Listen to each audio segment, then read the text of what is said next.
Good evening, everyone. Tonight I'm with Steve Fawcett and Mike McDonald, first team managers. How are we doing this evening, fellas? Spot on, Dave. Actually. Spot on, Dave. Good day from you. So, what we're going to talk about tonight is a couple of different bits and bobs. But first thing we're going to talk about is a sum up of the season so far. Can you give us a few comments on that, please, Steve? Yeah, no.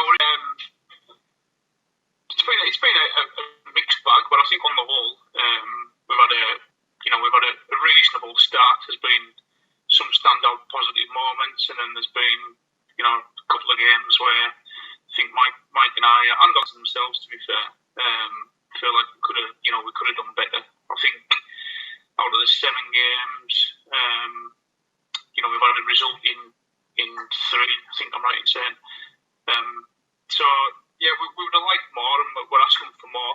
We're trying to set the standards high, and we've reached some fairly high standards at times. But it's about being consistent. I think in this league, that's where you can really make progress if you can be consistent. So on the whole, it's been okay. We've got some good games. Hopefully, we can get back in December. We've got some games that are very winnable. And we can really kick on. Obviously there's questions to be answered as to whether we can get going again in December, but assuming we can, we'll be looking to maximise, all of those games in December to really accelerate up the table. We've got games in hand on a lot of the teams. So yeah, we really need to make them count. So on the whole, it's been alright. It's been terrible. It's been alright. Yeah. Mike, would you add anything to that? Yeah. I mean, it's obviously been tough with the lockdowns, and then obviously got the lockdown now. But that's been for everybody. Everybody deal with that. From our point of view, it's difficult because we're travelling a lot midweek. It's a big ask for the lads to finish work, get in late, potentially 1 o'clock in the morning.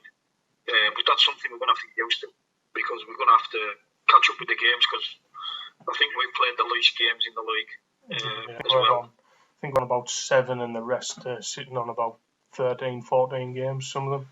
Yeah. So we've got to catch up.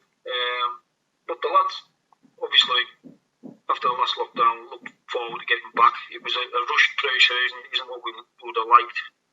But I agree with Steve. It hasn't been terrible. We've got the thing is we've got the potential there to be a lot better than what we have been. Consistency wise. Yeah. So I don't see why we can't come up. We can potentially get a lot of points out of. So let's aim for that. Aim for that. But hopefully we can get back when they say we can get back. That's the next thing. Obviously preparing to get back. Yeah. When the fixtures are due to restart. So we've had our fixtures out. First game's 5th of December, is it? But will it go ahead? Won't it go ahead? It's a big question, isn't it? But let's flip on positive. This season we've done our first Player of the Month, and the Player of the Month for October was Lewis Jolly. Mike, could you just how he's been getting on? Oh, he's been outstanding.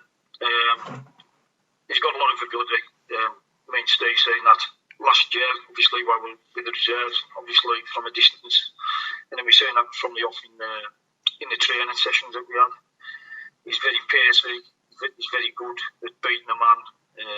But what really, I'm really pleased with his work rate's off the charts. He plays in 12 positions.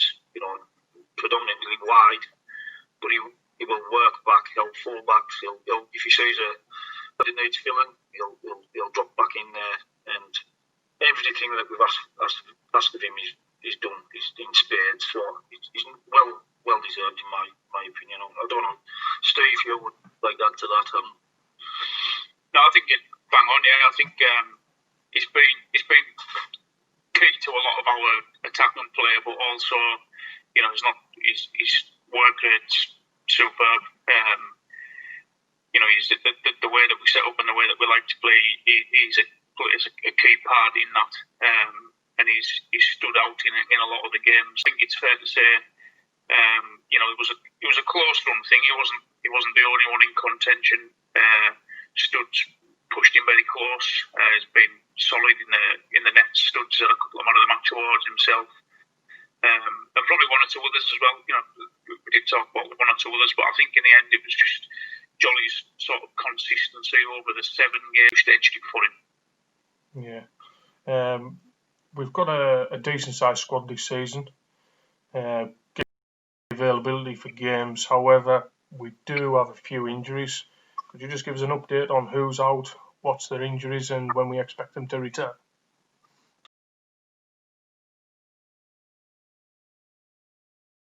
Well, really unlucky pre-season with of muscles and stuff once the season got going. But we had Joe Atkinson, he broke his shoulder pre-season, so he's actually just getting back into some sort of light training now. And I know he's someone that me and Mike are really keen to see play, because other than a socially distanced training session, back through the initial lockdown coming out of that, I think that's pretty much all we've seen of him. But he looks to be recovering really well. Ray Semple, obviously, he broke his collarbone in I think it was the second game of the season away at Richmond.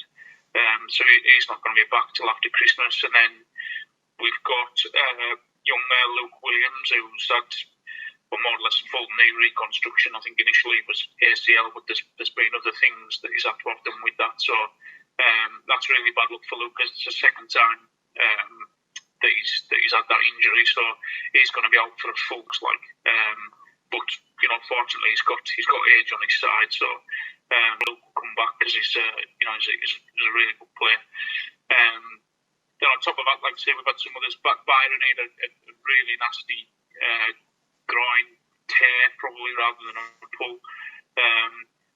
Jordan had a knee injury. Fitz has been on and off with hamstring injuries, and then the other, general bits and pieces. So, you're right. We have got a big squad, and we've needed it. It's just as well got a big squad, because with all those lads unavailable, everyone plays a massive part. That's really important. I don't think I've missed anyone, Michael. No, I don't think so.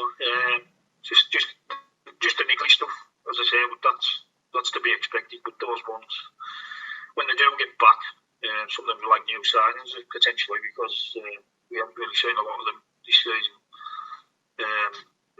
And we're gonna need that big squad. It's going to be Saturday, Wednesday, constant. Obviously, we'll late start, and we've got to get back, so it's going to be Saturday, Wednesday. So we're going to need that big squad. So those lads coming back in, they will be needed. They will be needed as much as we've got a competitive squad. Yeah. So I'm just going to go slightly off subject. Marcus Rashford launched a free school meals campaign, and we supported it. Steve, could you just give us a run through on how we supported it? Yeah, so the Noah's Place in the chip shop, they were played obviously a really key role. They were effectively running a free school meal scheme through the half-term week, where they were looking to to issue the meals out, and they were asking for an organisation or a business or a club or whatever to purchase the fruit that was needed for the week. So it was Nicola from the club that heard about that and sort of quickly put our hand up, if you like, to go ahead and do that. So yeah, we purchased was like a massive amount of fruit. If you saw the pin out on social media, but it was substantial, and obviously it was a help towards providing those meals for the week. And I think there was a number of different organisations and people involved. So we were just one of a few, but it was obviously fantastic to be able to help such a brilliant game and just be a part of that, really. Yeah, Marcus seems to have drummed up the support of several hundred football clubs up and down the country over the half-term weeks. What I seen on Twitter, there was clubs jumping in left, right and centre, helping this cause out. But it's good to see. So just to wrap up, Mike, our upcoming fixtures, like you say, we're going to be playing Saturday. Can you give us an update on possibly who we're playing and what we expect? Yeah, we've got a couple of home games to kick off. Against the what you would say with the league table, the lesser sides. But what we've seen so far this season it doesn't really matter who you play, but everybody's capable of taking a point or 3 points off the top of the table team. So, but the first two at home, and we're really keen to pick some points up in those first two games. Obviously, we'll take it game by game. And I think it's really important we do that. The first one's Gateshead. I think it's Gateshead at home. Yeah, no, sorry, it's Hartlepool. So Hartlepool played a lot of games. They've played, I think, pretty much the most games in the league. And they're not too far above us. So we've got those games in hand. So the likes of them, if we get a positive result against them, we can soon be on their coattails and potentially getting past them. Played them first game of the season. We played really well the first half, and then second half we switched off a little bit. But I'm confident. We should be confident we can get some of the run against them. We can get the 3 points against them because we've got enough ability in the squad. As I say, we just look for a bit of consistency. Yeah. So that's a good start for us, I think, to get back after the lockdown going forward. Steve, anything you want to add? No, I was just, I think Mike's made a good point there. And the thing is that there's no easy games, as we've said. So, whilst we're saying they're good games for us, I think pretty much all with the exception of one of the games that we've played so far have all been against teams in the top sort of section of the table, top six most of the time, and we've had some really good results against a couple of them. But we've got a run of games coming in December against sides, who aren't in that top half of the table. And whilst that doesn't mean it's an easy game, I think you've got to be realistic in terms of saying if you want to achieve anything in this league, that they are games that you've got to look to nick points off each other. And some of those teams that I'm talking about have beat the top teams as well. So it just proves that I think the league's still settling down. Obviously, there's one or two teams, the league is settling down. And the other thing is, with the home games that we've got, we really need to make every advantage of that. One thing I wanted to mention was we've been getting really good support down at the home games, which is massively appreciated. I think probably partly on the back of the fact that there isn't a great deal of other places that you can go, certainly not to go and watch any live sport anyway. It's excellent to see the numbers that we've had down. I think we're probably the only team or one of few teams in the Waveside League that certainly that we don't charge any admission fee to come and watch. And that might be something that we look to change at some point in the future, but certainly no plans to do that now. So we just encourage folk to come down and get behind the lads, and it's like I say, it's definitely appreciated. The lads have commented on it themselves. We've talked about it pre-game and stuff like that. So it is important that we that we recognise that and that that we turn up, because people are putting time aside to come and watch us. Then they need to see that it's worth doing, if you know what I mean. Yeah. So that brings us to the end of our little chat, lads. Thanks for your time. We do have another chat planned, but that's going to be a little bit different. We've got three of the lads, Panda, Daz, and the captain of the club, Matt Metcalf, next week. So listen in for that. Those that are listening in, we're now on Facebook, Twitter, Instagram, and now on YouTube. I'll add the addresses in the description afterwards. So thanks for your time, and I'll speak to you all soon.